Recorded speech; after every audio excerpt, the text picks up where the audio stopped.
ကျွန်တော်တို့အမြန်ကတ်ချင်ပြီဆိုကွန်ကရစ်ဆန်နဲ့တော့ကြိုက်တာဒီကောင်နဲ့ပတ်တီးပါကြိုက်တာကောအနေထားကောင်းတယ်ဟုတ်ကဲ့ကောအနေထားကောင်းတယ်အနတ်တဲ့ရောနေတယ်နတ်တဲ့ရောတယ်ဟုတ်ကဲ့နတ်ပဲရှိနတ်တဲ့မရှိဘူးအနတ်တဲ့တိတ်မရှိဘူးဒါမျိုးကြတော့ချုပ်ကြတော့နည်းနည်းဟောတာတွေပါရှိမယ်ကွာဟုတ်ကဲ့သူရဆွဲငင်ရတယ်ကောင်းတယ်ဟုတ်ကဲ့အခုလိုကတ်လိုက်ပြီဆိုတော့ချုပ်ဆိုရင်ဟုတ်ကဲ့ဒါရွေ့กันများတယ်ခဲပါညာဖိရဟုတ်ကဲ့ကျွန်တော်တို့ကဒီကောင်ကသူ့အနေနဲ့သူငြိမ်အောင်ထားလို့ရဟုတ်ကဲ့ကျွန်တော်တို့အမြန်ကတ်ချင်ပြီဆိုကွန်ကရစ်ဆန်နဲ့တော့ကြိုက်တာဟုတ်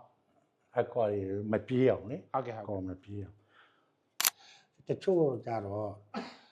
ဟိုဘောကန်တာဘူးတော့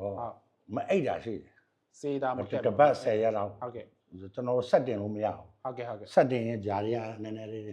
ဂျုံရွေ့သွားတဲ့ပုံစံမျိုးရှိဟုတ်ကဲ့ဒီကောင်လေးကတော့တော်တော်အိတ်ပါတယ်အိတ်တာဟု